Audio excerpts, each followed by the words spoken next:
que está tendo alguma coisa errada nessa organização do trabalho, conforme foi falado aqui na mesa, autoritária, vertical, e que gera o adoecimento, o sofrimento, que vocês se lembrem que aqui temos o Departamento de Saúde, vocês podem ligar para mim, mandar o e-mail, para que eu possa dar uma orientação.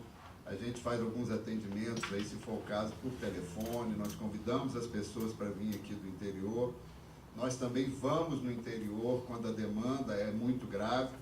Por quê, gente? Porque o assédio moral, eu vou explicar direito o que é aqui. O assédio moral ele só pode ser combatido a partir de 3 viés. É o braço sindical, porque o sindicato, enquanto representante da categoria, o sindicato tem o dever de zelar pela saúde do servidor. Porque o sindicato é uma entidade representativa e a força do servidor que está sofrendo assédio, que está sofrendo humilhação, vai estar na sua entidade de classe. Então, esse papel que vocês têm, no meu ver, é importantíssimo. E eu só queria, antes de começar a falar aqui, dizer que desse seminário, já é o 4º que eu participo, teve a participação de professores, doutores, pesquisadores, promotores do trabalho, teve até 2 psicólogos da Justiça Federal do Rio Grande do Sul, e nós conversamos muito.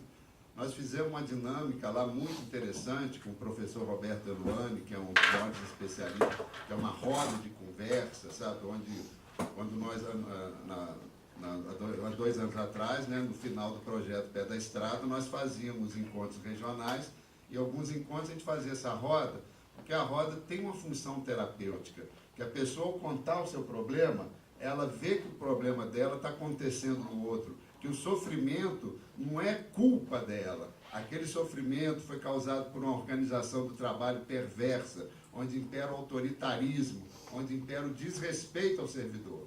E esse resgate da dignidade do servidor, que nós procuramos aqui com esse projeto do Departamento de Saúde do Trabalhador e Combate ao Assédio Moral.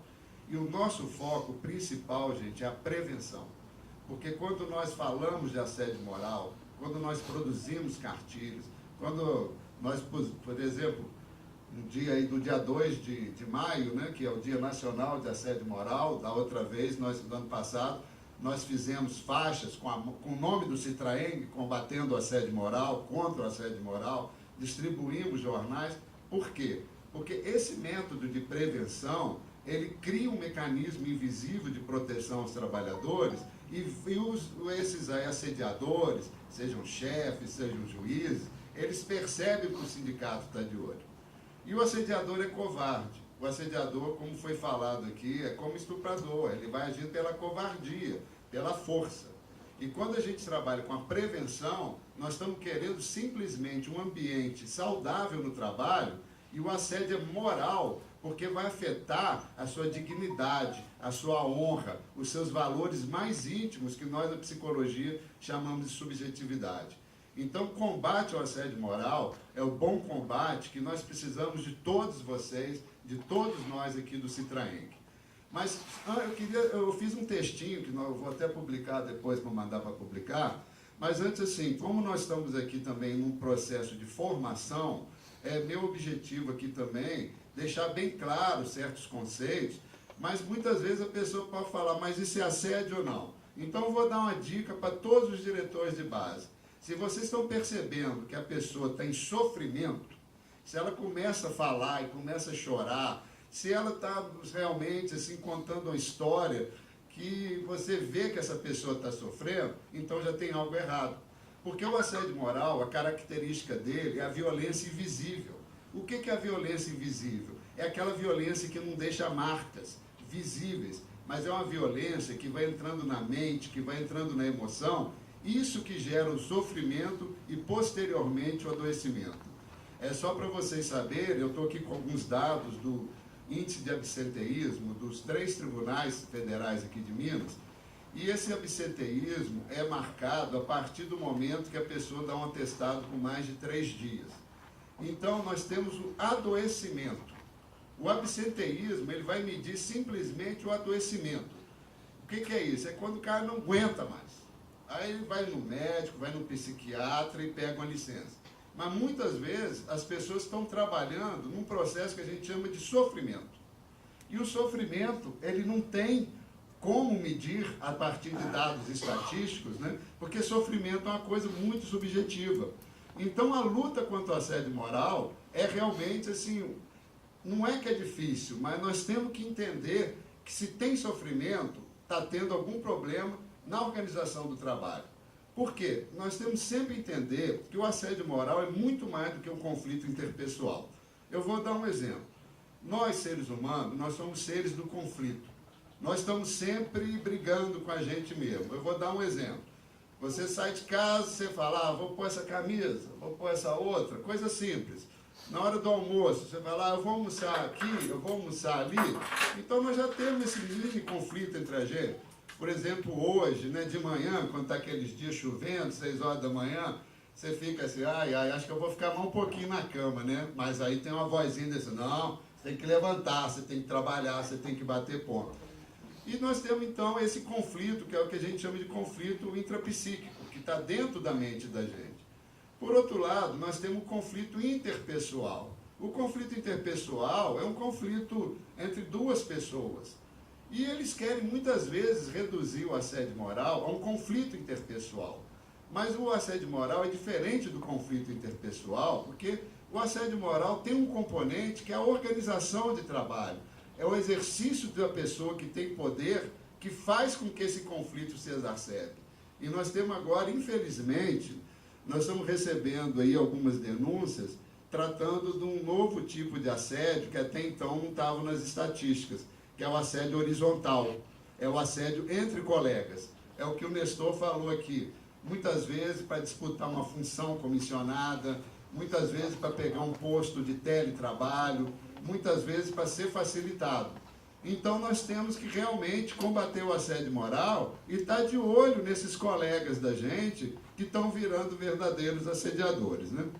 Eu queria antes assim também tentar fazer uma pequena contextualização para que fique mais claro por que o assédio moral, além de estar ligado à organização do trabalho, ele vai aumentar muito mais com esse modelo político neoliberal, onde a perda dos direitos dos servidores, a desmoralização, a desvalorização do servidor é a pauta do dia. Seja na mídia, seja na rua, seja no rádio, é o Eduardo Costa, é o Bonner, o que é aquilo? O servidor ganha muito. Não, o servidor não ganha muito, não.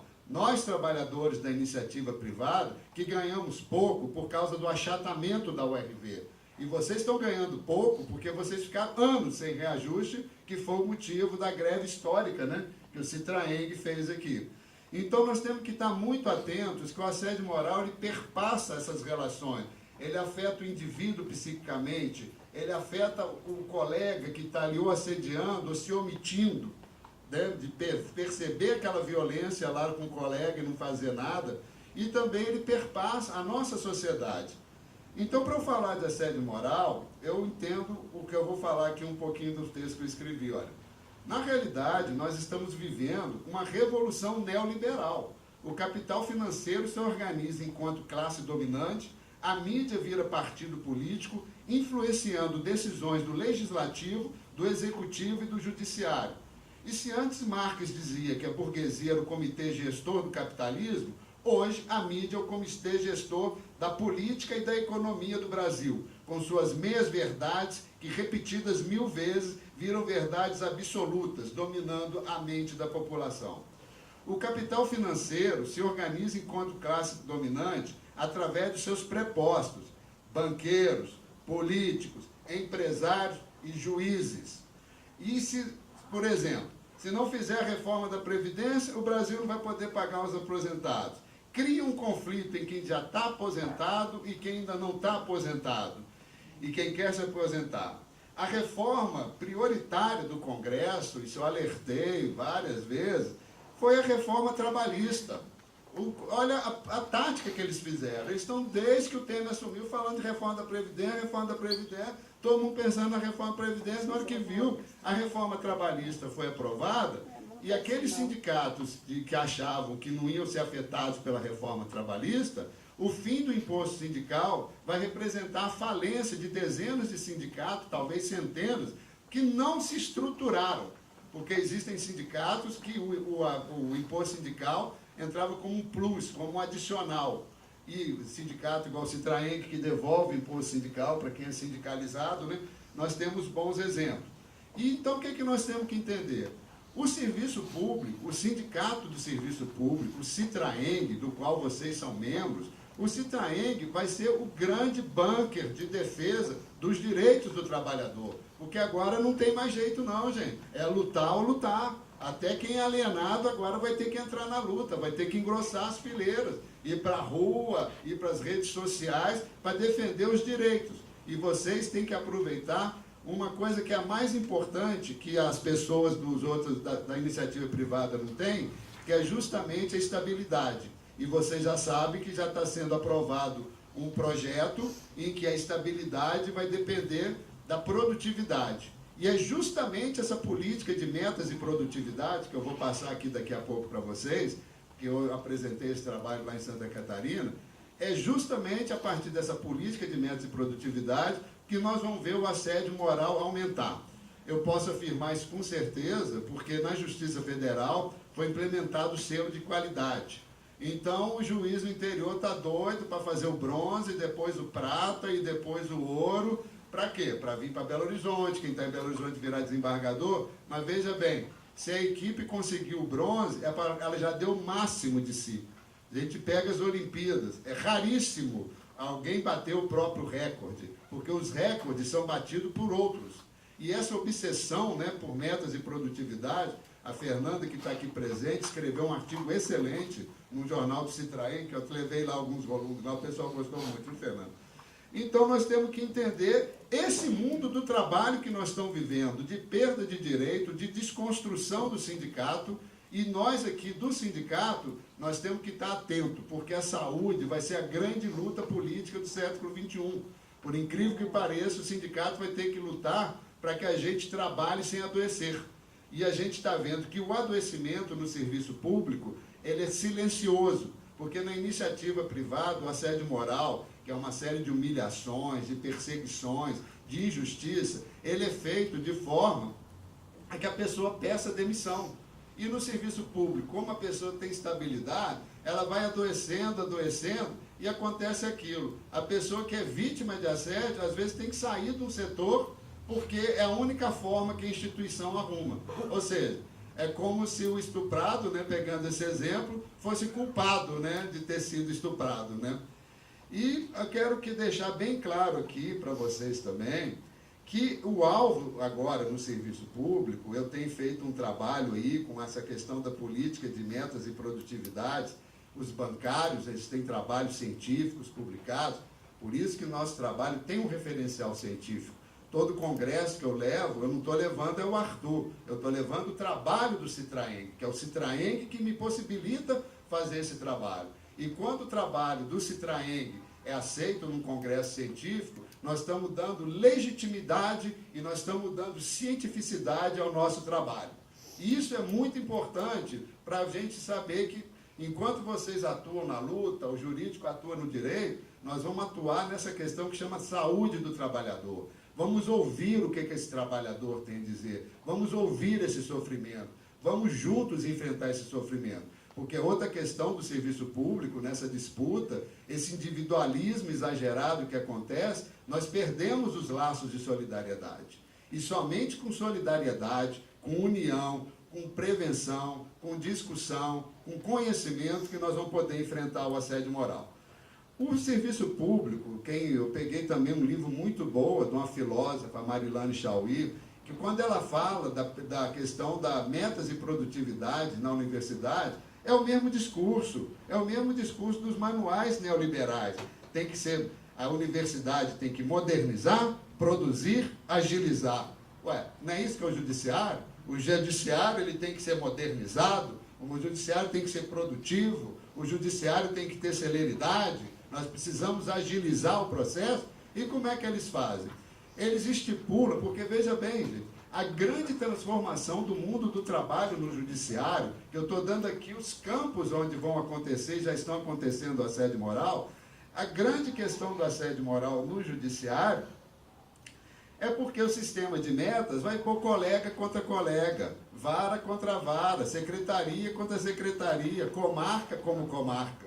E eu vou dar um exemplo para vocês. Vamos pegar aí um aluno de mestrado, 5 alunos de mestrado. Um na nota final tirou 10, outro 9,9, o último tirou 9,8 em 10. 9,8 é ruim? Não, né? Mas ele é o último, né? Porque, veja bem, se tem o primeiro, vai ter sempre o último. E essa política de metas de produtividade, implementada na iniciativa privada, principalmente na Ambev, nos supermercados, isso está gerando um grau de adoecimento tremendo. Mas qual que é o objetivo na iniciativa privada? A pessoa adoece, no outro dia tem outra trabalhando, ainda por menor salário, né? Então nós temos que estar atentos e preservar a nossa saúde mental, a nossa saúde emocional, porque na questão do assédio moral, o pior de tudo, que no fim a pessoa se sente culpada. Ela é agredida, ela é humilhada, ela é menosprezada, ela é maltratada, ainda fala, a culpa é minha, eu não dei conta. Eu estou lendo num livro aí, um caso aí de um servidor, né, que fazia sentença para juiz, não é em Minas não, mas pegou uma sentença dificílima. Aí o juiz falou para ele perguntou, doutor, nessa aqui o senhor vai ter que me ajudar. Aí o juiz falou, não, você já sabe como é que eu penso. O que está acontecendo é isso, os assessores de juízes estão fazendo sentença, e o pior, os técnicos, né, gente, que não tem curso de direito, também estão entrando nesse esquema e estão sendo massacrados.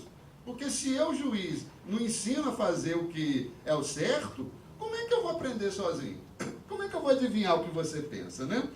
E continuando aqui, aí vem aquela frase assim, o que fazer? Ah, gente, todo poder aos trabalhadores, todo poder ao sindicato. O sindicato vai ser o nosso fronte, vai ser onde nós vamos lutar, porque nós não temos mais nada a perder.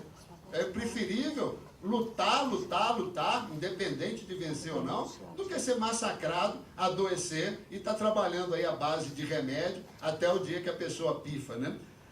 E também eu quero deixar claro aqui para vocês todos, que na questão do assédio moral, para a gente identificar a questão do autoritarismo, eu posso aqui falar o conceito de assédio moral, vocês não precisam anotar e decorar, eu vou falar uma palavra aqui, que ela é conceito também, humilhação.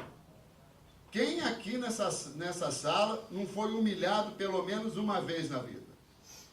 E o que é o sentimento que a gente tem quando a gente é humilhado? A gente quer esconder aquilo, não quer que ninguém saiba, a gente não quer dividir aquele sofrimento com o outro. Então, se a gente pensar no assédio moral como uma série de atos humilhantes, realizado no ambiente de trabalho, mas essa humilhação não termina ali no trabalho. Você vai com ela para casa, fica no seu pensamento, você vai deitar, não consegue dormir, você dorme, sonha com aquela cena de gritos, de ser chamado de burro, de incompetente, como se o servidor não fosse um ser humano. Então, essa questão da humanidade, que é uma das questões mais importantes que nós temos que resgatar. E quando a gente fala em prevenção, a gente vai falar um outro tópico aqui também, que é o transtorno mental. Se a gente pegar aqui os índices de afastamento aqui dos tribunais, eu vou escrever um artigo mais específico, o primeiro índice de afastamento de todos os tribunais é transtorno mental. O que é transtorno mental? É a síndrome de pânico, é a depressão, é a pessoa está muito irritada, a pessoa está muito nervosa, ou a pessoa que está chorando muito, ou a pessoa que não está conseguindo dormir, ou a pessoa que só de chegar perto da repartição, o coração quase que sai pela boca, dá dor de barriga, dá diarreia. Aí ela vai no médico e o médico fala, não, você não tem nada. Por quê? Porque a medicina, ela não conseguiu ainda entender o psiquismo. A medicina trabalha com a relação de causa e efeito. Exemplo, hepatite, sintoma, a pele fica amarela. Órgão que causa esse sintoma, o fígado. E na mente da gente? A mente da gente, ela tem os nossos valores, ela tem os nossos ideais, ela tem a nossa honra, ela tem a nossa dignidade. Por isso que o assédio moral, quando vai cair no âmbito jurídico, é mais complicado, porque o advogado só vai falar assim, ah, você tem prova testemunhal e documental? Aí a pessoa, pô, doutor, mas eu contei aqui, estou 1 hora falando do meu sofrimento e tudo. E esse sofrimento, a gente dá essa acolhida aqui no nosso departamento de saúde, para a pessoa ressignificar, para empoderar essa pessoa, para ela ver que ela tem que realmente se cuidar, porque ela já está adoecida, em sofrimento. E a gente, quando fala, vamos no psicólogo, não é porque a pessoa está louca, com problema, a gente tem que ir no psicólogo para manter a nossa saúde mental e emocional. E esse transtorno mental, que na estatística é a terceira causa de afastamento no INSS, é a primeira no Serviço Público Federal. Por quê? Porque o transtorno mental é isso, é aquela humilhação, é aquela desvalorização, é aquele outro que pode tudo e você não pode nada, é o tratamento diferenciado, é a ambivalência do discurso. O que é ambivalência do discurso? O juiz falar, não, você faz, você sabe o que eu penso, é isso que é a ambivalência do discurso, entendeu? E também, quando a gente fala em saúde do trabalhador, só o trabalhador que vai poder falar o que está acontecendo no trabalho, quais são as dificuldades. Porque com o processo judicial eletrônico, o que acontece é um controle total do tempo da pessoa, da hora que ela ligou o computador, da hora que ela saiu para almoçar, da hora que ela voltou e quanto que ela produziu naquele inteirinho. Então, uma forma de controle absoluta do servidor e também, vejam bem, com o processo judicial eletrônico, o usuário, o advogado, o cidadão, ele pode entrar com ação 24 horas por dia, 7 dias por semana. Então, eu gostaria que o CNJ me explicasse como é que nós vamos bater as metas se vocês trabalham 5 dias por semana, às vezes 6 em mutirão, durante uma jornada de 7 horas e tem uma demanda entrando 24 horas, fora os antigos, processo físico. Não, é coisa de louco. Mas o que acontece? Como vocês estão nesse dia a dia do trabalho, vocês não percebem isso. Porque isso vai sendo naturalizado. Não, tem que ser assim mesmo. Agora é assim. E quando a gente vem aqui, nós queremos trazer uma reflexão sobre o trabalho. Então, muitas vezes, quando a pessoa vai lá conversar comigo e tudo, ela começa a falar, nossa, você sabe que agora que eu estou percebendo, eu trabalho demais. E eu vim aqui porque eu achava que eu trabalhava pouco, que eu não estava dando conta, que a culpa era minha. Olha que processo perverso que é o assédio moral. E onde tem assédio moral, gente, tem autoritarismo, tem humilhação e tem também o sofrimento. Se tem assédio, tem sofrimento. Isso é científico, né? Então, por isso que nós trabalhamos nesse tripé. Prevenção, intervenção e acolhimento. A prevenção é para denunciar, para falar ao sindicato, a pauta dele é combater o assédio moral, fazer ações. Quando for fazer aí a questão de greve, vamos pôr uma faixa, vamos pôr um banner lá, contra o assédio moral, contra políticas de metas e produtividade. Vejam bem, tem um dos maiores especialistas dentro da linha que eu sigo, que é a psicodinâmica do trabalho, Christophe Dejour. Ele é um francês e ele faz trabalho lá na França com juízes. Ele foi convidado para fazer uma palestra no TST, 3 meses atrás. Vocês podem digitar no YouTube, palestra Dejour TST. E o que ele falou? Que esse procedimento do processo eletrônico, essa política de metas e produtividade que o CNJ implementou, se chama New Public Management, é o gerenciamento da coisa pública, né? Uma nova forma de gerenciar o serviço público. E esse sistema, na França também, começou a ocorrer suicídio de servidores, e quando o juiz suicidou, deixando uma carta falando da questão da política de metas e produtividade, porque o juiz também sofre, mas nós somos sindicato dos servidores. Nós estamos aqui para defender os servidores. E o Dejour, ele faz trabalho para juiz, o Giovanni Alves. Então, é muito bom eu estar trabalhando num sindicato que permite que a gente possa fazer um trabalho com os servidores. Porque se o juiz está sofrendo, você pode estar certo que aquele servidor, aquela vara, aquela sessão judiciária está sofrendo muito mais por causa dessas coisas que acontecem, dessas atitudes, né? Também a gente não pode esquecer, gente, que essa emenda 65, né, a PEC das maldades, né, ela faz com que, olha que coisa maluca, gente, 20 anos sem investimento no serviço público, sem reposição das pessoas. Quem adoece não é reposto. Quem aposenta não é reposto. A gente tem os dados aqui, a média de afastamento por doença nos 3 tribunais varia de 20% a 25% do quadro ativo. Isso são documentos públicos dos tribunais, que nós participamos de comitê gestor de saúde, nós temos acesso, estou fazendo um estudo mais detalhado, mas nesse momento aqui, para vocês verem. Primeiro, a maior forma de afastamento, transtorno mental, que é o sofrimento mental, que é o sofrimento emocional. E qual que é a causa? Muitas vezes o assédio moral. Mas a psiquiatria clássica, ela chega e não quer saber que se você está sofrendo assédio, se você é humilhado. O psiquiatra tem 5 minutos para falar. Ô, Nestor, o que você tem? Ah, eu estou muito ansioso. Então toma esse remédio. Ô, Hélio, o que você tem? Ah, eu estou meio triste, meio desanimado. Pronto, toma esse remédio. Não, mas doutor, mas eu queria dizer... Não, você acabou a sua hora. Vai procurar um psicólogo. Não é isso? E nós da psicologia que estamos aí para essa escuta, para ouvir essa pessoa, para a pessoa ter confiança que ela está ali com um profissional. Por isso, volto mais uma vez, vocês, diretores de base, são a nossa ponte. São vocês que vão ajudar essas pessoas em sofrimento, trazendo elas para cá para o sindicato. Outro dia eu sindicalizei uma pessoa, né, que ela ligou para cá, um sofrimento danado, eu falei, ué, vamos ver quem é que eu não sou sindicalizado. Eu falei, sindicaliza, você vai ter atendimento jurídico, psicólogo. Ela sindicalizou, aderiu ao tratamento, ou seja, o Departamento de Saúde também, ele funciona como um projeto político. E é muito bom eu estar podendo explicar isso para vocês, porque geralmente quando a gente fala de saúde, o pessoal fala, ah, não precisa disso não, já tem plano médico. Mas plano médico é para pegar o final da coisa, né? A pessoa que já está adoecida e tudo. E nós queremos evitar que essas pessoas adoeçam, ou enquanto elas estão em sofrimento, que elas recuperem um pouco da dignidade, da honra delas, para que esse sofrimento não vire adoecimento, né? E o Nestor falou já aqui, está até escrito aqui, afinal, gente, o que adianta trabalhar sob pressão, com medo, vivendo à base de ansiolítico, antidepressivo, álcool, outras drogas, né? Lícitas ou ilícitas, para enfrentar o tranco, né? Que esquecendo que, enquanto você está produtivo, está tudo bem.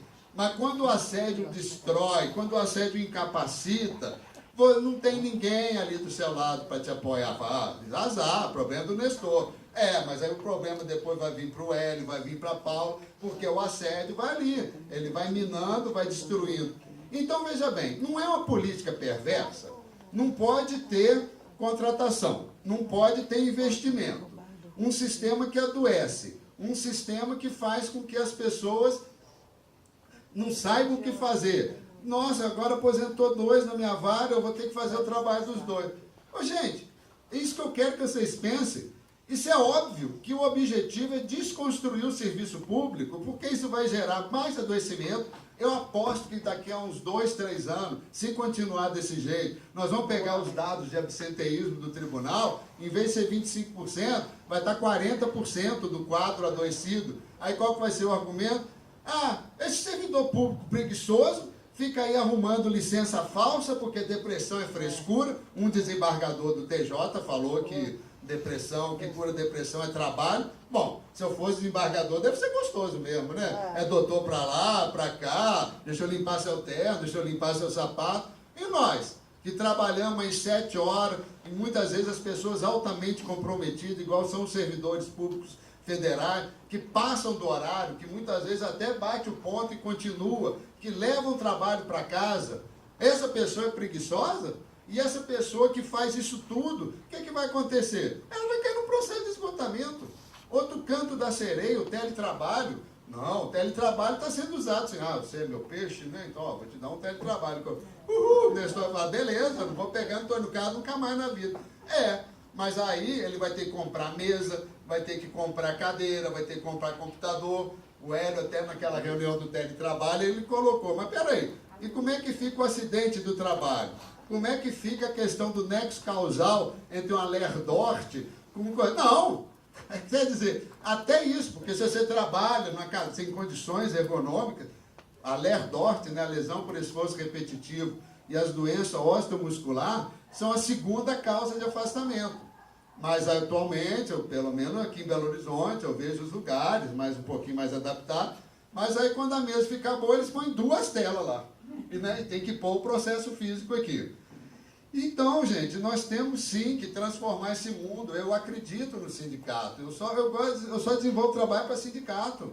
A gente tenta entrar na instituição em tudo que é permitido, num comitê gestor, num comitê paritário, porque a gente já sabe, isso não vai render nada. Mas a gente vai lá e senta o bambu, igual viu o Hélio fazer, igual viu o Nestor fazer, igual já viu o Célio fazer, né? E são pessoas que eu vi. E é isso, sabe? A gente tem que aproveitar esse espaço para falar, olha, a coisa não é bem assim não. Porque qual que são os projetos, os programas de saúde mental que a gente vê nos tribunais? Não beba, não fuma, cuide da sua saúde, faça caminhada. E o juiz tudo obeso, né? Eles mesmos não fazem o exame periódico que vocês são obrigados a fazer, né? E o que é o exame periódico? Uma forma de controlar. Opa, esse aí, ó, já está com problema aí, daqui a pouco não vai servir.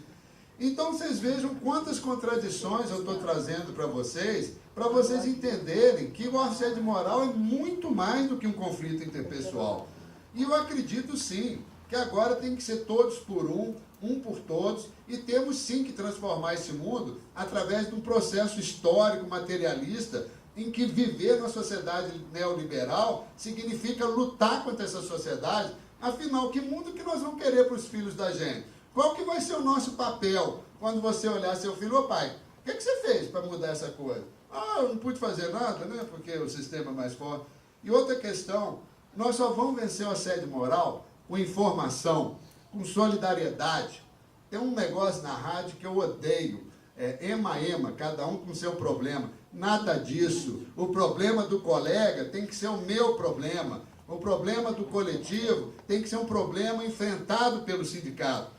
Mas veja bem, gente, eu não estou falando para a gente sair daqui igual o Don Quixote, né, querendo aí mudar o mundo. Nós temos que usar inteligência, nós temos que usar de estratégia, né? E uma outra questão que já acontecia também na iniciativa privada, que é o que a gente chama de toyotismo no serviço público, que é a captura da subjetividade. O que é a captura da subjetividade? Olha, Hélio, se você não der conta aí de fazer esses 30 mandados hoje, vai dar problema para você. Nós temos a nossa colega aqui, que não pôde vir, que ela está com fratura na coluna. Eu e Nestor visitamos ela. Gostaríamos de fazer um convite para ela, porque ela sofreu um acidente de trabalho, usando o próprio carro. Quer uma parte? Não. Só para você falar o seguinte, desculpa, gente, é porque essa mesa está faltando ela, né?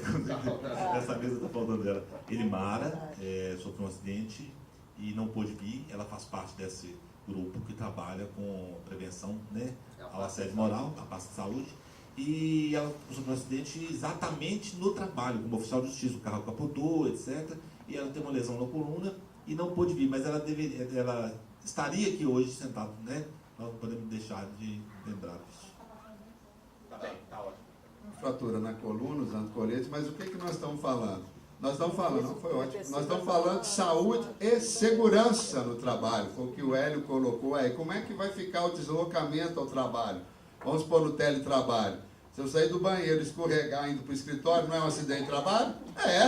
Eles nunca vão aceitar isso. A Elimara, a companheira Elimara, uma guerreira, já tinha sofrido um assalto à mão armada na execução do seu serviço, está sofrendo perseguição, porque o oficial de Justiça Federal, às vezes, tem que ir em cada cantão, né?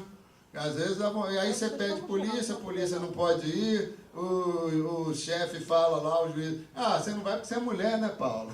Você tem medo, né? Porque como se todo mundo fosse respeitar. E a gente está vendo que não estão respeitando ninguém mais não, né? Então, gente, eu queria passar uns slides aqui, porque me deram um tempo até mais ou menos 3h30. Eu queria fazer só essa introdução aqui. Mas veja bem, nós temos que entender que o problema do tribunal é nosso problema, mas é o problema da administração também, ué. É muito cômodo, agora vocês têm que fazer isso. Ô, Nestor, você é selo prata? Você vira, meu camarada. Ano que vem, mês que vem, eu quero você com selo ouro, com selo diamante, ué. Que competitividade é essa? E o pior, na Justiça Federal, nós estamos aqui com os dados também, mostra quem são as piores varas, mas elas são piores por quê? Será que tem pessoas em número suficiente? Quer ver outro tipo de assédio moral que está acontecendo com essa política de meta e produtividade? tem sempre o puxa-saco, né? Que é o peixe do chefe ou da chefe, né? É incompetente. E, exatamente. E tem sempre aquele outro que rala e nunca tá bom. Aí o que acontece? Já está acontecendo isso, viu, gente? Não é só aqui em Minas, não. Eu tenho lido aí muito trabalho aí, que eu leio muito, né? Eu pesquiso muito. O que está acontecendo? Eu viro assim, o Hélio é meu peixe, eu sou o juiz. Ou eu sou o chefe lá. O Hélio é meu peixe, eu não gosto do Nestor. Aí eu dou para o Nestor, todo dia, um processo que tem 35, 40 volumes. Aí o Nestor vai demorar 4 dias por cada processo. Já o Hélio, eu só dou aquelas coisinhas que ele faz 10 por dia. No fim do mês, eu chego lá para a doutora Paula, a juíza, e falo, doutor, olha aqui, o Hélio tem, o Nestor tem função, mas a produtividade dele é baixíssima. Em compensação, olha o Hélio, olha a produtividade. Gente, isso é um assédio moral, gente. É tudo ali, ele está perpassando ali. O assédio moral não é só um conceito, são essas atitudes, né? Que vão pegando a gente e a gente fala, nossa, eu não dei conta, eu tenho que produzir mais. Mas olha a maldade da coisa. Porque você vê só o ranking, né? Os números. Por exemplo, uma secretaria que é menos produtiva. Com que secretaria que será essa? Será uma criminal, uma de tóxico, que não para de entrar processo lá? E vai ter um número suficiente de trabalhadores para executar aquele material? Computador no interior, internet. Todo mundo que já comprou passagem de avião em promoção sabe como é que é, né? Você fica 2 horas procurando. Na hora que você acha, preenche tudo, dá um enter, o sistema cai. É a mesma coisa no processo eletrônico. Aí o Nestor, o Hélio, a Paula ficaram lá a tarde inteira fazendo um negócio difícil. Dá enter, o negócio sobre todo da tela. Aí chega o chefe, pô, mas você é preguiçoso, hein, cara? Não fez nada ainda. Entendeu, gente? Essa humilhação. Eu falei, não, mas peraí, eu fiz aquilo. Pô, não vai falar que é o problema do computador de novo. Vocês estão entendendo? Isso que nós temos que combater, isso que nós temos que denunciar. E para começar rapidamente aqui uma apresentação, que eu acho que quando a gente faz um PowerPoint, né, a gente explica mais algumas coisas, nós queremos dizer não ao autoritarismo, não a cobranças abusivas e doentias por mais produtividade, como a Fernanda diz, né, essa obsessão por metas de produtividade, né? Nós temos que ser contra a injustiça que acontece e perpassa a organização do trabalho. Não esquecer que o problema do colega é meu problema também. Mais uma vez, da importância dos diretores de base, que são vocês que estão nas comarcas, são vocês que estão ali no corpo a corpo, são vocês que vão poder dar esse primeiro suporte, de falar, olha, o sindicato está preocupado com sua saúde também. Então, para a gente passar para os slides ali, nós não podemos esquecer o seguinte, o alvo é o serviço público, o sindicato tem que ser o nosso último bunker contra essa investida do capital financeiro, porque eles querem transformar o serviço público em coisa privada. Que aí eu contrato um advogado que é amigo meu, as empresas só vão se dar bem, né? Igual, por exemplo, pessoas aí que ganham, né, uma ação, ó, você faz essa ação aí que vai ter uma coisinha aí para você aí. É isso aí, a corrupção. Né? É a mentira, tudo.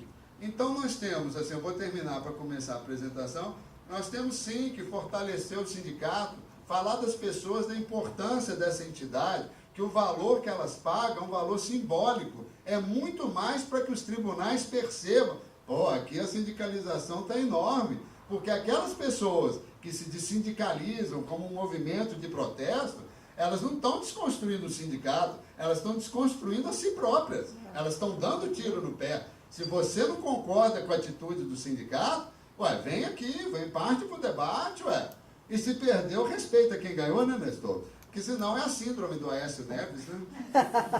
Não perdi, olha o que deu, né?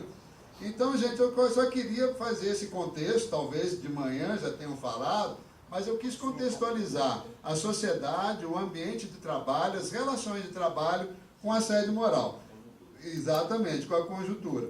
E o projeto Saúde do Trabalhador, ele propõe isso, ouvir o trabalhador. A partir daí, a gente propõe intervenções para esse trabalhador, uma intervenção que ele queira. Não é o sindicato pegar, você está com problema, pode deixar que eu vou. Não, calma, calma. Vamos ver como é que essa pessoa vai reagir, como é que está o sofrimento dela, se ela vai ter condições emocionais, psicológicas, de enfrentar essa questão. Então ele precisa de quê? De se empoderar, de fortalecer e saber que na diretoria desse sindicato tem pessoas dignas, pessoas honradas. E é por isso que eu acredito no Citraeng. E é por isso que eu estou aqui junto com você. Não me nego a nada dentro desse projeto. Mas nós, diretores, vocês, diretores, tem que ser um exemplo, sabe? E a gente tem que perceber muitas vezes também, opa, será que às vezes eu também não estou querendo tomar? Não, pode deixar que eu vou resolver seu problema. Não, gente, nós vamos tentar juntos resolver o problema. Porque se você fala, nós vamos resolver seu problema, você cria uma expectativa na pessoa que você às vezes não pode cumprir. Mas se você falar, não, nós vamos tentar juntos resolver, melhorar, aí sim, nós estamos fazendo um trabalho sindical sem proselitismo, né? Eu vou passar aqui para vocês que, como eu teria um tempo maior e me pediram para fazer uma coisa mais resumida, eu só vou passar uma questão da políticas e metas de produtividade, que foi um pouco do que eu levei lá em Florianópolis, e eu acredito que mais 10, 15 minutinhos eu acabo aqui para a gente começar o debate. Está combinado assim? Podemos combinar assim? Então eu prefiro ficar em pé. Eu posso passar aqui?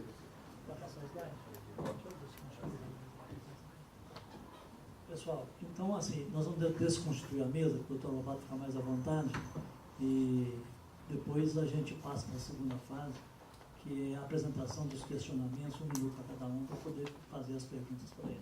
Tá bom?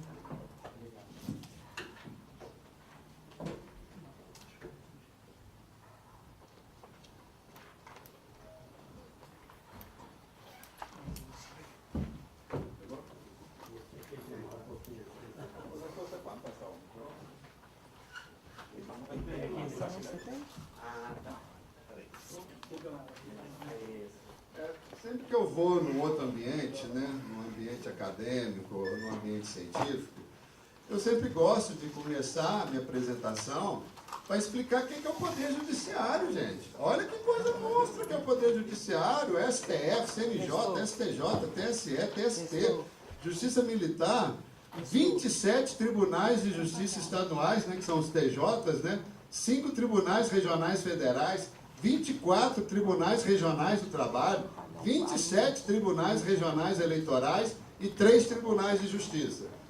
Poxa, será que para esse tanto de instituição tem muito servidor? Está sobrando servidor igual eles falam?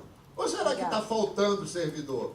Porque o professor Eluane, na palestra dele, ele mostrou que enquanto na Alemanha, na Inglaterra, a proporção de servidor público para 1.000 habitantes é 200, 180.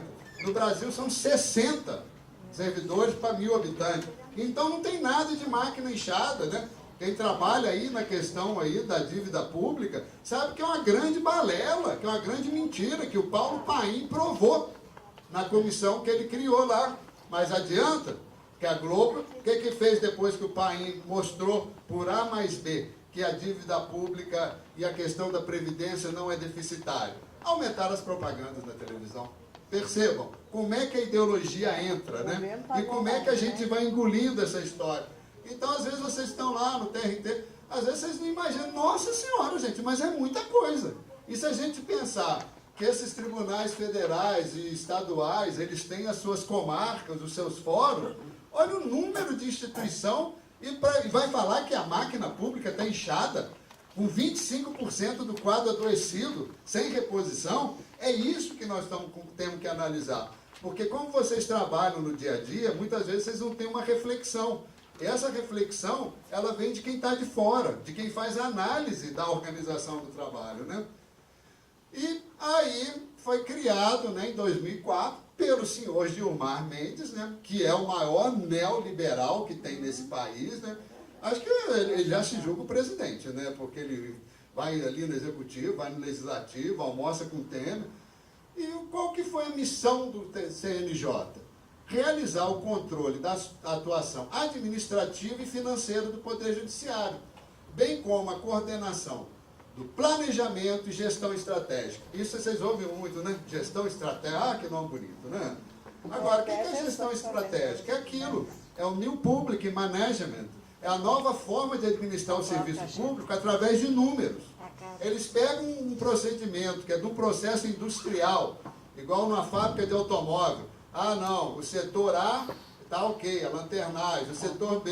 Eles pegam esse modelo de produção de objetos para produção em cima de processo, que não é um objeto. Cada processo tem sua singularidade, sua dificuldade. O serviço público é um trabalho em equipe, não é assim? Um recebe, outro analisa, outro passa, outro arquiva. Então, é uma interação de todo mundo, gente. E o que é que eles querem? Como é que um serviço que depende de você, ele incita a sua individualidade para você competir com o seu colega? Como é que essa coisa pode dar certo? É essa reflexão que eu trago para vocês. É proposital, é para desconstruir, é para adoecer, é para endoidar, como a gente diz na gíria, né? Então, por exemplo, isso aqui são dados do CNJ, né? Aí eles fizeram audiência pública, gastaram uma grana com a Fundação Getúlio Vargas para descobrir que tem um gargalo na primeira instância.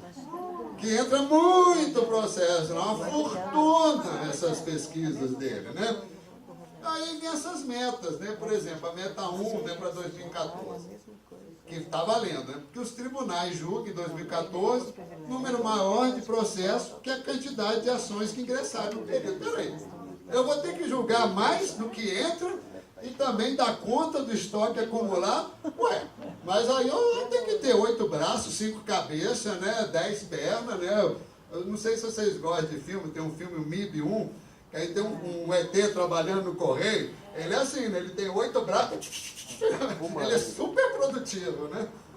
E a questão da celeridade judicial. Como é que você vai tratar com rapidez um processo, por exemplo, um processo de INSS, que são milhões, né? Um processo que vai depender a vida de centenas ou dezenas de pessoas? Como é que a gente vai fazer, tipo como diz na gíria, tacar pro pau, né? Ah, não, aí você faz rápido, erra, aí é ruim. Se você faz bem feito, você é lento. Se você faz rápido... Vocês estão entendendo a contradição que vocês estão vivendo e como isso vai gerando um sofrimento e que é um ambiente fértil para o assédio moral? Né? Por exemplo, em 2014, olha o estoque processual. 70,8 milhões, entram 28,9 milhões e são baixados 28,5. Então tem uma taxa de congelamento de 71,4. Aí eu quero falar para vocês, gente, também uma coisa muito importante. O resultado foi fantástico, né? Tem muito processo para pouco servidor. Eles descobriram isso, né? Eles descobriram que tem muito processo para servidor. Por exemplo, um juiz da primeira instância, né? Quando nós fizemos uma visita lá, numa comarca lá de Divinópolis, conversamos com o doutor Elias, o juiz da primeira vara, ele falou que a média lá é de 5.860 processos. E que às vezes chegam a ter 8.500 processos por juiz, por vara. Vai ter uma vara de justiça comum, 15 mil processos para 6 servidores. Aí achei até que era muito. E a partir daí os advogados, quando chegam lá cobrando, eu mandei eles falar para a OAB, para a OAB para o tribunal. Aí fui na vara de fazenda, conversar com o juiz sobre um processo que não andava. Sabe quantos processos tem aqui? 32 mil processos e tem 8 servidores. O que a senhora quer que eu faça? Nada, continua do jeito que está, porque você vai matar todo mundo. Mas é isso, mas aqui, a Lúcia falou, não vai matar não, primeiro adoece, e depois mata, né? Arthur, mas o gargalo é nosso? Eu não concordo que o gargalo só sobra pro servidor.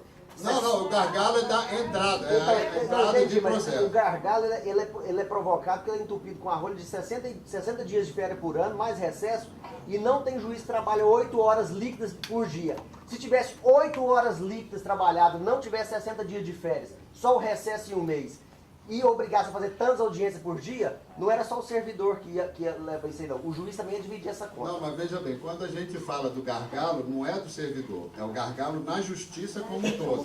Mas isso que eu falo, ele é provocado graças a essas questões. Mas tem outra questão também, que vocês sabem muito bem, é que a Constituição de 88, além da questão da dignidade da pessoa humana, ela colocou a justiça a todos os cidadãos. Então, teve um aumento muito grande de processo, e olha só o que é a ideologia dominante, gente. No primeira semana que entrou a nova lei trabalhista, já foi falado que diminuíram os processos que estão entrando e que também teve uma pessoa que teve que pagar uma indenização para a empresa. Olha o que eles pensam. Eles pegam uma coisinha, o que eles estão falando? Que advogado e trabalhador é tudo pilantra querendo roubar de empresa. Igual servidor, é tudo preguiçoso. Isso é ideologia dominante que a gente vai incorporando, que a gente vai engolindo. Por isso que é importante aqui esse espaço de reflexão. Vejam bem, gente, como é que você pode falar de democratização do judiciário se a gente tem uma verticalidade da gestão que o CNJ entra com cumpra-se? E o que acontece? O cumpra-se do CNJ vai para os desembargadores, que vai para o juiz, que vai para chefias e gestores, e do chefe para o servidor. Ah, o servidor está na linha de baixo, né? E assim, o CNJ dá bronca no desembargador, o desembargador dá bronca no juiz que quer mais produtividade, o juiz dá bronca no gestor que quer mais produtividade, o gestor dá bronca no servidor. E o servidor? Ah, agora tem que me virar, né? Agora eu tenho que me virar. Isso aqui é só outra coisa também. Isso aqui, gente, é o organograma do Tribunal de Justiça Estadual. Olha que teia de aranha. Sabe o que é isso? Chefia e coordenadoria. Isso é segunda instância. Tem chefia de 2 pessoas. Tem chefia de 3 pessoas. E são esses cargos de chefia desse organograma que vêm as pessoas de recrutamento amplo. Os peixes, o sobrinho lá do desembargador, do político, né?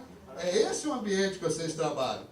Em geral, o modelo de gestão é vertical, hierárquico, muitas gerências, muitas coordenadorias e muitas chefias. Aí, quando a gente fala de produtividade, eu estudo muito, né?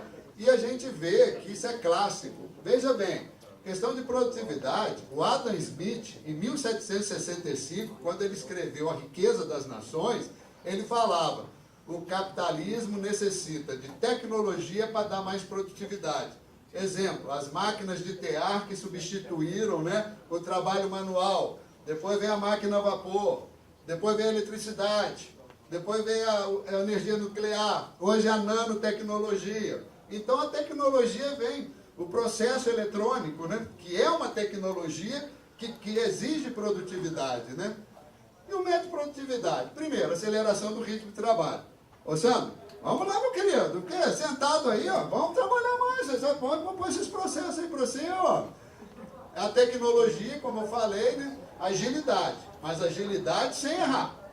Tem que ser rápido sem errar. Se fizer bem feito e demorar, não serve. Mas, gente, não tem saída. É isso que enlouquece as pessoas. Aí a pessoa fala: ah, eu não dei conta, a culpa é minha, eu não presto. Né? É isso que é o sofrimento mental. Aí o cara vai no psiquiatra.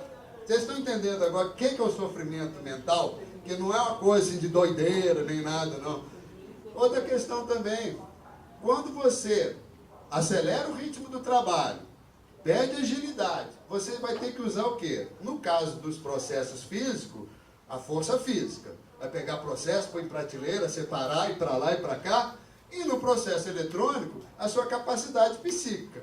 Todos vocês sabem muito bem que se você ficar no computador, esses processos chatos, aquele texto, né, que... vocês ficam lá 3, 4 horas, sem parar, 10 minutos a cada 1 hora, porque se você parar 10 minutos a cada 1 hora, você refresca a cabeça, refresca os músculos, mas não tem tempo morto, você tem que trabalhar 7 horas direto. 5 horas depois, você está vendo o computador, você não consegue raciocinar, você não consegue pensar mais. Por isso que a jornada do servidor tem que ser 6 horas, já passaram para 7 no TJ 8. Agora, como é que vocês vão produzir nesse sistema? Outra questão, a captura da subjetividade do trabalhador. Isso acontece muito nos bancos, né? Não, você vai ser gerente, você vai se dar bem aqui. É o seguinte, como é que você chama, amigo? Ô Marcos, olha, vou te dar um cargo aí de chefia para você aí, cara. Você é o melhor, você é o cara. Opa, beleza, vou me esforçar e tudo. E muitas vezes esse cargo de chefia nunca chega, né? A pessoa fica lá fazendo sentença, trabalhando, 8, 9 meses, 10 meses, aí o juiz fala: ah, não gostei do seu trabalho. Pô, mas você demorou 10 meses? Será que no primeiro mês você não podia fazer isso, falar isso? A questão de obrigar a fazer hora extra, né? Ou seja, levar serviço para casa e obrigado a ser multifuncional. Ó, agora não tem mais boy, nem estagiário, viu? Vocês que vão pegar o processo, atravessa a rua aí, você é oficial de justiça, usa seu carro, e aí se você não tiver um revólver, eu vou te emprestar um, porque você vai para a barra pesada, nós não temos como chamar a polícia, sabe? Isso é que é ser multifuncional. Aí, gente, no final do dia, eu acho que o servidor, essa imagem para mim, ela representa para mim o serviço público, o servidor público. Um monte de processo físico, computador na frente, não está aguentando mais. O Nestor está falando que a foto é dele, né? Esse cara sou E aí é o seguinte, nós já falamos isso antes, né? Dentro da fórmula de produtividade. A forma de produtividade, eu conversei com o Moreira, com o economista lá do Sinjus, foi diretor do TJ, eu falei, mas, Moreira, não está faltando nessa forma um redutor de dificuldade do processo? Porque se na fórmula tivesse um índice referente à dificuldade do processo, mas aí a gente cai naquela questão que eu expliquei antes. Uma pessoa com um processo com 35 volumes e outra com um negocinho lá, que é uma sentençazinha básica, eu faço 10 por dia. Cada processo é diferente do outro, gente. E outra coisa também, pessoas são diferentes. Ninguém vai fazer um trabalho igual ao outro, e mesmo aquele que está fazendo, vai chegar uma hora que ele vai diminuir. É igual lá no TRT, que nós participamos do comitê gestor, às vezes eu falo, estabeleci uma meta de 200 processos, mas só fizemos 190. Eu falei, não sei o que eu faço mais para motivar. Eu falei, será que já não tá, essa meta não está exagerada, não? E essas pessoas não estão dando conta? Porque é aquilo que eu falei, gente. É só o outro que bate a meta. É muito difícil um grupo ganhar prata, bronze, depois ganhar prata, depois ganhar ouro, se mantiver as mesmas condições de trabalho. Né? E vamos aqui então também, aqui são alguns dados de absenteísmo, geralmente é isso. E a meta é isso, né? A Fernanda escreveu um artigo muito bom, essa obsessão por metas de produtividade. Olha lá, o gráfico de meta lá, já está quase a setinha saindo lá em cima, e o cara, não, tem que produzir mais, tem pouca meta. É o esquema do serviço, da iniciativa privada, né? Então, gente, eu queria assim, colocar aqui para vocês, assim que eu ainda tenho mais 5 minutinhos aqui, por que o assédio moral é um conceito científico? Veja bem, é totalmente diferente, assédio e moral. Assédio moral é um conceito científico, por quê? Porque foi a primeira vez que os pesquisadores, as pessoas inteligentes, os acadêmicos, constataram uma relação de causa e efeito entre o trabalho, a organização do trabalho e o sofrimento e suicídio do trabalhador. E como é que começa esse conceito de assédio moral? O assédio moral começou como chamado mobbing, né? Na década de 90, veja bem, o conceito de assédio moral vem com a Mary Frances Irigoyen, em 2002, é um conceito, gente, não é uma palavra. Assédio moral é igual humilhação. Humilhação é uma palavra, mas é um conceito, porque quando você vivencia a palavra, ela deixa de ser palavra para ser um conceito. E o que aconteceu? Mais uma vez, né, o neoliberalismo. Com o fim do Muro de Berlim, acabou o sistema lá que fazia frente ao capitalismo, o Estado do bem-estar social já foi afundando também com essa questão, e começou a série de fusões na Suécia. Então, as grandes montadoras, com 30 mil, 40 mil pessoas, essas grandes montadoras iam fundir e ficar mais ou menos entre 30, vamos supor, se uma tinha 40, outra tinha 40, ia ficar só 50 mil. Então, 30 mil pessoas iam ser mandadas embora. E começou a acontecer um monte de brigas, agressões físicas e suicídios no ambiente de trabalho, com bilhetes suicidas.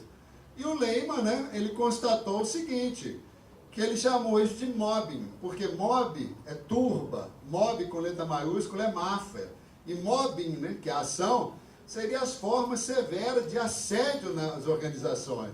E o to mob, né, que é o assédio, afinal, o que é assédio? É atacar, sitiar. O assédio, ele vem de uma técnica de guerra do mundo antigo, tem na Bíblia, na história de Grécia e de Roma, que quando as pessoas assediavam a cidade, cortava a comunicação, cortava a água, cortava a comida, até essa cidade capitular.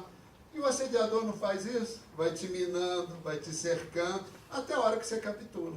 Então o assédio é muito interessante esse conceito. E ele é moral. Por quê? Porque moral tem a ver com nossos valores, com o que a gente pensa, com a nossa subjetividade. Por isso que é difícil de provar.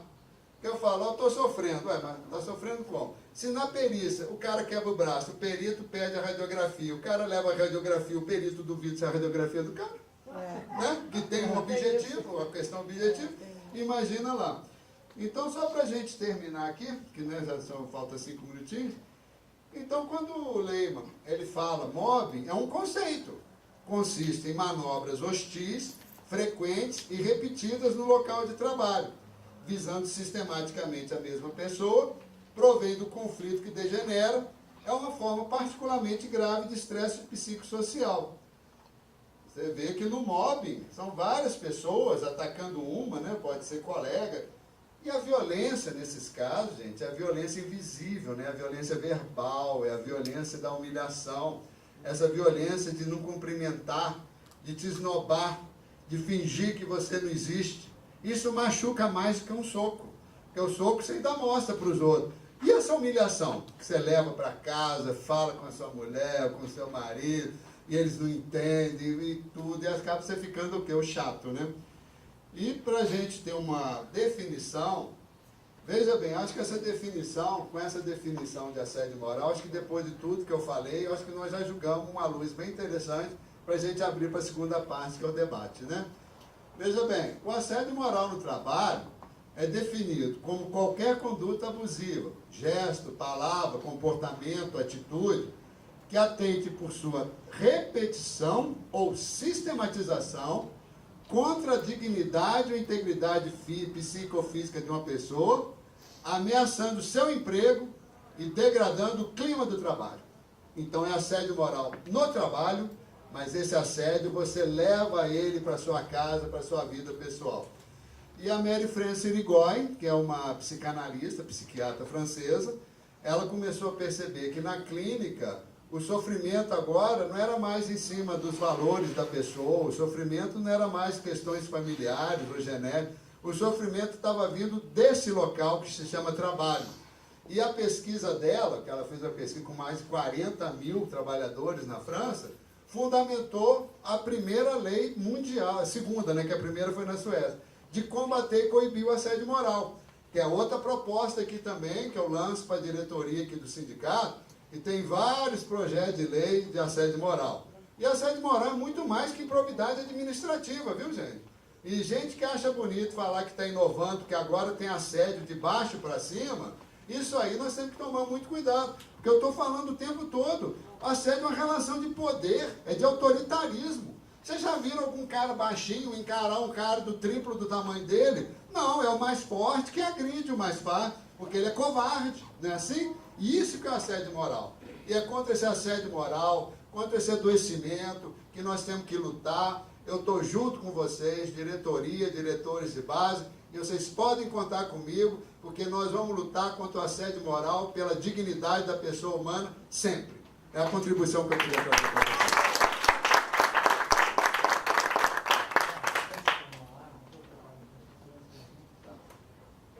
Pode fechar aqui, não vai?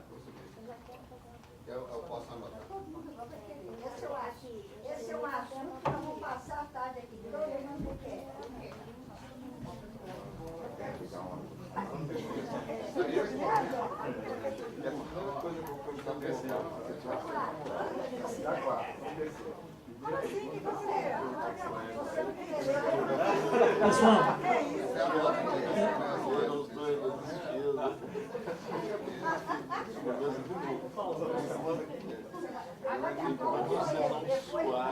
Eu sou a quarta.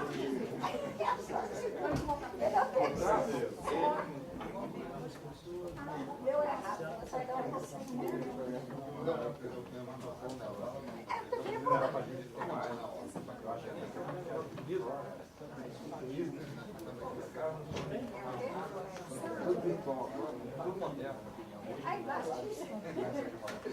pessoal, gostaria de fazer uma observação muito bem rápida aqui. No âmbito da Justiça do Trabalho, TRT3, eu mantive contato no setor de exame periódico com a doutora Simone, e uma coisa me surpreendeu e me deixou preocupado.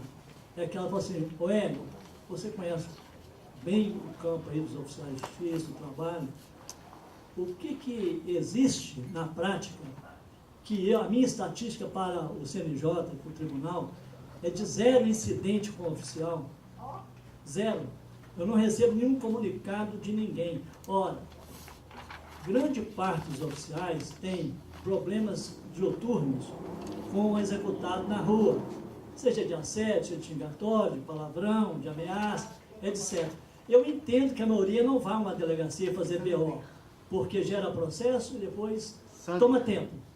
Mas, eu disse para alguns oficiais lá, vocês têm a obrigação de passar o e-mail para ela, no setor de médico, de exame periódico, e fazer um registro da ocorrência do incidente, porque te desgastou emocionalmente como pessoa, como na sua dignidade. Se você não registrar, fica parecendo que os oficiais de justiça não precisam de nenhuma iniciativa do poder público no sentido de melhorar a qualidade e a condição de trabalho. Então, fica aqui, né, o recado para os oficiais de justiça, né, que mudem de conduta. A cultura agora é outra. Se nós não apontarmos para o tribunal os problemas que temos, eles não têm bola de cristal para adivinhar. E a estatística lá é 0. Agora eu passo aqui, é o seguinte, cada pessoa que tiver pergunta, pode vir aqui à frente, dar o nome, ou faz a pergunta daí, como queira. É 1 minuto para cada um, pode ser direto o microfone aqui. Melhor aí que é o microfone. Doutor Lobato, parabéns pela palestra, é um assunto interessantíssimo, um assunto fascinante e importantíssimo. E eu tenho uma pergunta.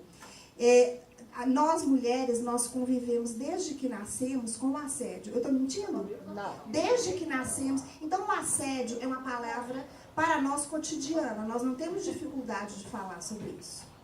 E uma coisa que nós aprendemos. Se somos assediadas, a culpa é nossa. Nós não estamos vestidas adequadamente. Nós não nos comportamos adequadamente. Nós fomos num bar sozinhas e pedimos um uísque. Nós saímos com amigas, estamos na rua até 4 horas da manhã. Afinal, com um comportamento desse, o que é que nós queremos se não sermos assediadas? E aí, eu vou fazer um link com esse assédio moral, porque na verdade assédio é assédio, ele dói de qualquer maneira. Eu acredito o seguinte, que o nosso sindicato, ele terá que buscar um caminho para que aquele que é vítima do assédio entenda que ele é vítima de assédio, ele está sofrendo um assédio. Então, o que eu percebo? Eu estou impressionada porque como eu já vi assédio à minha volta e não havia percebido. Então, primeiro, identificar o assédio, não só a vítima, mas também aquele que presencia, que assiste. Identificar quando se trata de assédio. E segundo, como desconstruir essa culpa da qual o senhor falou. Eu estou sendo assim, mas tá vendo, eu sou incompetente, eu não estou dando conta do meu serviço, eu não tenho capacidade. Olha, tem que haver uma reforma da Previdência, porque afinal de contas, eu ganho muito mais do que a maioria, eu tenho culpa sobre isso também. Né? Então, como é que nós podemos trabalhar para desconstruir a ideia de que aquele que é vítima de assédio não está provocando o assédio, não é o comportamento dele que está provocando, porque enquanto a gente não fizer essa desconstrução, o assédio ele não vai ser revelado, vai haver uma subnotificação. Né? Então, eu acho que nós temos que partir para um trabalho desse de conscientizar, olha, você não é culpado do assédio. Lúcia. Vamos fazer um bloco de 3? Bloco de 3. Eu proponho, que não seja nem bloco de 3, porque eu acho que as ideias gerais vão todas no mesmo sentido. Eu acho que você vai acabar fechando... Eu acho que podia responder, perguntar e responder, que são pede. Porque vai ser mais prático, porque na verdade a base é a mesma. Tá claro. Igual foi hoje de manhã, né? Gente, não, o meu negócio não é tanto pergunta, é mais assim, porque nossa função como diretor de base é ir nos locais, e mesmo no seu local, e perceber. E em qualquer lugar, gente. Tá certo, nós estamos aqui falando do sindicato, nossa função é diretor de base, é dentro do sindicato. Mas eu acho que como pessoa humana, nós temos que ver em tudo. A gente, eu advogo na Justiça Estadual, e sinceramente, um dia eu cheguei lá, a menina chorava, ainda veio atender o balcão, não devia nem ter deixado a pobre coitada. E tá, doutora, só desculpa, não, minha filha, o que aconteceu? Não é de crer que eu tenho, não aconteceu nada. Não, você vai falar, começou agora, fala. Aí ela pegou e falou assim, eu estou tentando entrar no PJE e toda hora cai. E minha chefe falou, eu lembrei do seu caso, e minha chefe falou que é para eu tentar. Eu falei, isso, minha filha, manda tentar da meia-noite às 4, às vezes já atende lá, e não cai, né? Você não vai chorar mais não, você não tem culpa. A culpa é o tribunal. Deixa ele arrumar isso lá, depois você vai. Mas você não dá mais nem um choro quando eu estiver aqui, você vai me prometer. Quando eu voltei lá depois, só sabe o que é dia de força? A gente precisa de alguém que fala pra gente as coisas. Agora você anda assim nas varas, eu vi aqui e vejo lá também. Aquela vara onde os funcionários estão rindo, conversando, mas estão trabalhando, eu fico feliz. Eu só olho para o membro do PJ e falo, levanta. Tem muito tempo que você não levantou. Estou aqui esperando você me levantar.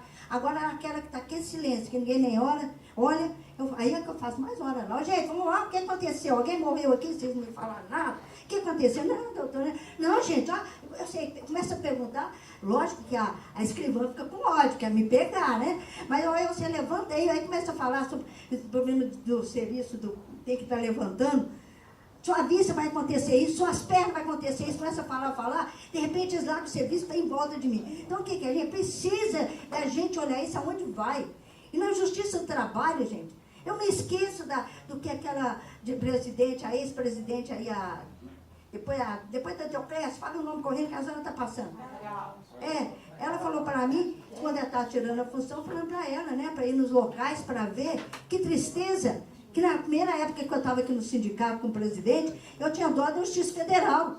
Eu chegava lá e eles nem me olhavam. Teve um dia eu falando para eu poder comparecer na Câmara para ver se conseguia o espaço para passar lá, ninguém falava nada, eu dei um murro lá e eles olhavam. Falei, gente, eu sou aposentada, põe meu carro até no céu.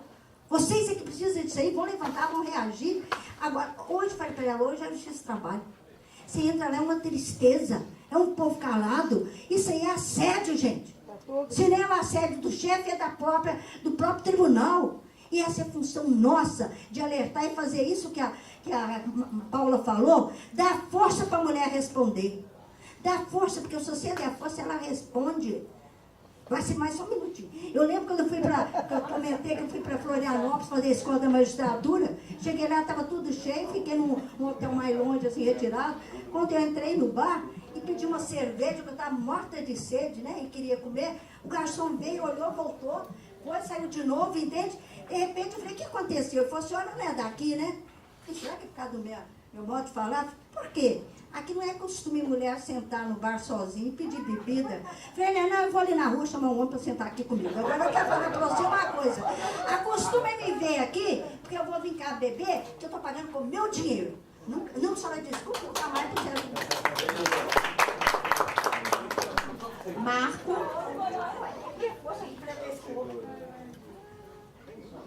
Em cima dessa discussão, uma proposta também, mas é o seguinte, é para narrar um fato. Em primeiro lugar, ironicamente, eu sou de uma vara federal em Juiz de Fora, que é a terceira vara federal que ganhou uma medalha. A única vara mista da primeira região que ganhou medalha. Não, a de bronze e só ganhou ouro e prata o juizado especial. Nós somos a única vara mista no país inteiro. Porque nós saímos de 9 mil processos e em cima de meta estamos hoje com menos de 2 mil processos. Então, está todo mundo feliz. Mas não é verdade. Então, o que eu queria colocar é que o sindicato, nós lá, pessoalmente, nós conseguimos algumas conquistas pessoais, que até narrei das 6 horas, por causa dessas metas, né? 6 horas, mais um dia por mês de descanso, de folga para o servidor, o dia do aniversário e uma folga mensal. Mas isso em cima de discussões com o juiz. O que ocorre para a gente discutir o assédio sexual? O sexual é outra questão. Sabe mesmo? O moral. Tá atrás. Os dois, assédio e assédio. Nessa vara que a gente conseguiu, é porque a meta foi cumprida, basicamente porque o juiz federal, que é de lá, ele é um cara que meio diferente, é meio estranho, como falei com um colega aqui, né? Ele gosta de entrar às 7 da manhã e sai às 11 da noite todos os dias. E leva processo para casa. Mas é o perfil dele. Felizmente ele não cobra isso a gente. A equipe é boa, mas o que ocorre hoje na subseção de Juiz de Fora? Juiz de Fora está ocorrendo casos gravíssimos de assédio moral. Eu queria propor ao Citraeng que esse tipo de discussão fosse levado para lá, para a base.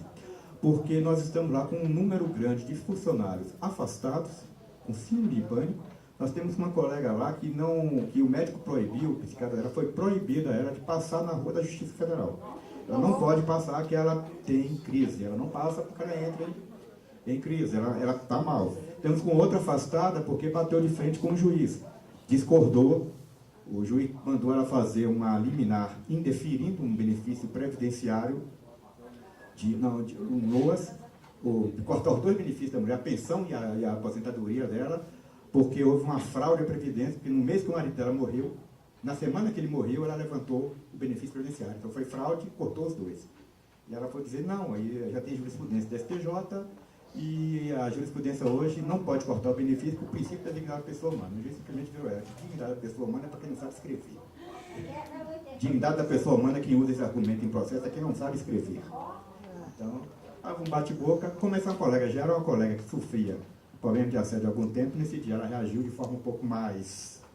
colocou para fora tudo que sentia e foi afastada. Tiraram ela da vara. E em cima disso, o Sandro é testemunha, porque o irmão dele acabou sendo um pouco vítima disso. Foi premiado. Foi premiado. Para tirar essa colega da vara onde ela estava, porque o juiz não quer mais trabalhar com ela está de licença, e para tirar ela da vara, tiveram que fazer uma modificação em vários outros setores para tirar um colega aqui e um colega. Que é uma outra questão que está ocorrendo no judiciário, não sei se na Justiça trabalha no Judiciário Federal, mas de forma geral, o funcionário virou um número de matrícula. Vocês não imaginam como na subseção hoje de fora é modificado, é removido o funcionário de uma vara para outra, sai no diário oficial e a pessoa nem sabe. Esse caso do irmão do Sandro, por exemplo, ele estava de férias. Ele foi mudado de local de trabalho de férias. A outra colega estava de licença médica e só foi avisado, porque eu liguei para ela. Eu disse, não vou ligar, isso é um absurdo. Tem que ligar primeiro para avisar que quando ela acabar a licença médica, ela não está mais aqui. E ocorreu o caso de juiz entrar em gabinete lá e dizer para olhar para a colega, ué, o que você está fazendo aqui? Eu estou lotado aqui. Não, você não está mais lotado aqui, não. Você não leu o diário oficial, não? Então, são casos que eu estou trazendo porque... Normalmente quem reage... Não, judicialmente não. Quem reage é uma forma folclórica. Eu desenvolvi um método próprio de reação, que é o da ironia. Eu sofri várias peças de assédio moral, o que eu mais uso é a ironia. Eu utilizo muito de um processo de ironia e de humor para trabalhar com o assédio e para um pouco desconstituir a questão. É uma coisa pessoal minha. Eu, inclusive, exerço até cargo de chefia no setor que eu sou chefe. Agora até foi retirado, porque eu era considerado um chefinho muito bom, já que todo mundo queria trabalhar comigo e estava enchendo a sessão, então resolveram me tirar da sessão e colocar em outra. A equipe agora me acompanhar, mas não tem problema. E é isso que ensina aos colegas. Na estrutura judiciária, o Lobato lembrou bem, os diretores hoje viraram capitão de mato. Capitão de mato. Eu já existia alguns casos e falo isso abertamente, porque eu discuto isso com os colegas hoje que são diretores, que são supervisores e tudo. Eu tenho um supervisor que diz, gente, a gente não está aqui para ser capitão do mato. Se forma de gestão e modernizar a gestão, a questão de modernização de uma gestão passa por humanização. Humanização. Então, é tratar o servidor e as diferenças como algo positivo. Eu, quando exercia a minha chefia, eu sempre coloquei isso para as pessoas, olha, aqui a gente vai trabalhar as diferenças como questões positivas. Ninguém produz igual ao outro. E é isso que a gente tem que deixar claro para as pessoas. Então, eu quero propor esse treino que Juiz de Fora está precisando urgente de um debate amplo, levar o Lobato lá e organizar, chamar os funcionários todos e colocar, porque nós estamos com vários colegas afastados. E eu vim mais aqui para isso, quer dizer, a subseção de Juiz de Fora da Justiça Federal precisa urgente, porque lá os juízes falam, quando a gente reclama, o juiz virou para mim e disse, não, Marcos, você está com uma ideia, aqui é Juiz de Fora, aqui a gente faz o que quer. Aqui não tem esse negócio de administração moderna, aqui a gente faz o que quer, que aqui é Juiz de Fora, aqui eu mando. Aí eu tive que dizer, pô, tá com uma ideia antiga, né? Estava no século XIX, doutor. Hein? Não, e concluindo, mas o que eu vim propor é isso, que pelo menos lá para a minha subseção, é necessário, urgente, levar esse debate, porque o número de colegas doentes está muito grande. Aí eu, pessoalmente, estou muito preocupado. Eu mesmo, e o número de colegas, só para concluir, utilizando remédios, é enorme. Cada vez mais. Nós estamos com um grupo enorme de colegas. Só todo mundo na bula, na tarja preta. Isso é... Você não sabe o que é preocupante. Não.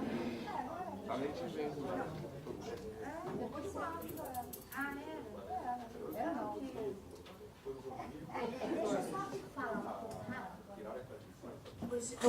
gente e doutor Lobato, nós estamos percebendo que esse assunto mobiliza muito, nós temos muita necessidade de falar sobre ele e nós realmente temos que conversar sobre o assédio.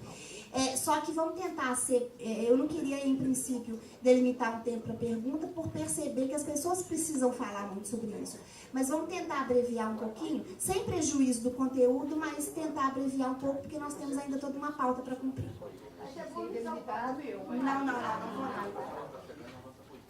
Olha, gente, primeiro assim, essa questão que o Marcos colocou, eu já vou então fazer uma sugestão. Por que o Citraeng não bola um questionário ali, né, feito pelo Dr. Lobato e enviado individualmente para cada servidor, para que ele possa preencher esse formulário com perguntas, para que ele se perceba assediado ou até assediador, porque existe servidor assediador também. Então, que ele se perceba nessa situação e se ele toma remédio. Então, assim, para enviar para o sindicato, você está fazendo um diagnóstico, né?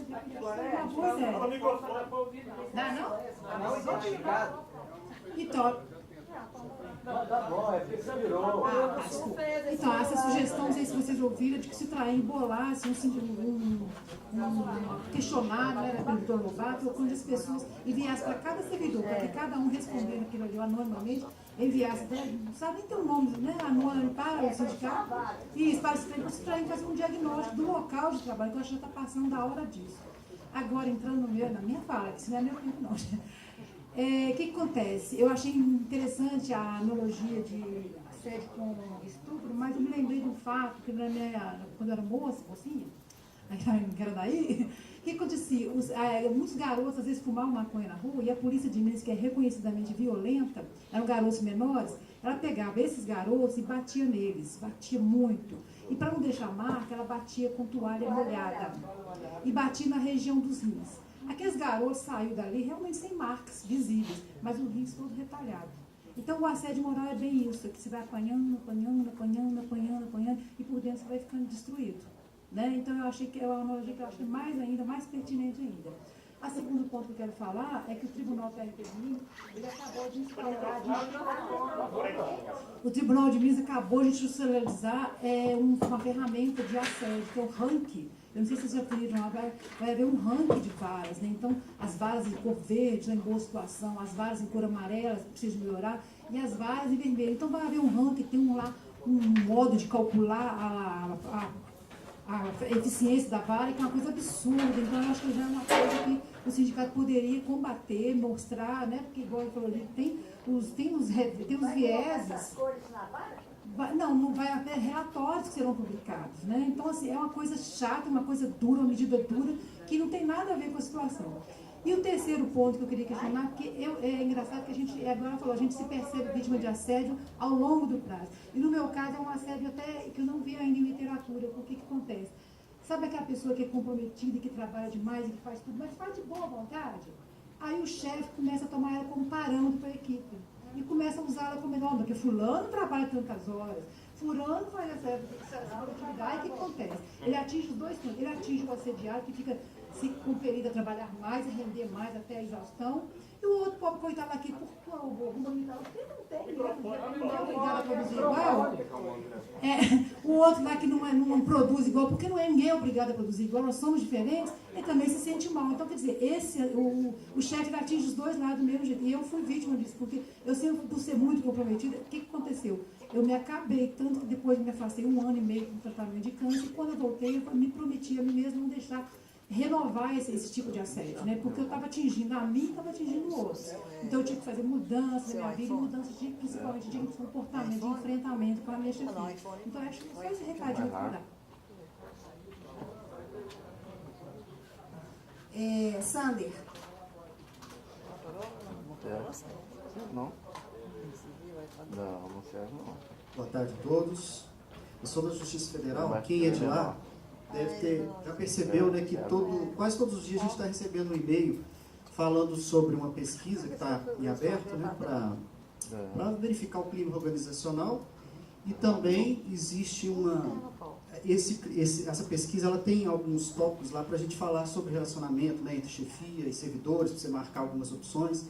E tem depois, no final, uma opção, um quadro para a gente escrever alguma coisa, um quadro muito pequeno para dar sugestões. E além disso, também a gente está recebendo muito sobre o código de ética que foi implantado. Esse código de ética, interessante, um dos tópicos que fala nesse código de ética é sobre que o tribunal ele não vai tolerar atos de humilhação, atos de assédio, não sei se vocês leram isso. E eu achei isso interessante, e eu gostaria, esses dois exemplos, queria perguntar a vocês, o Lobato, ou até mesmo o Nestor, que está mais ligado na Justiça Federal, se sabem dizer se isso, a gente pode já começar a fazer um trabalho diretamente, se isso é um sinal de que o tribunal está atentando para essas questões de assédio, né? E se a gente pode aproveitar, eu acho que seria uma ótima oportunidade, já que eles estão abrindo esse espaço, para que esse diálogo seja mais produtivo. Entendeu?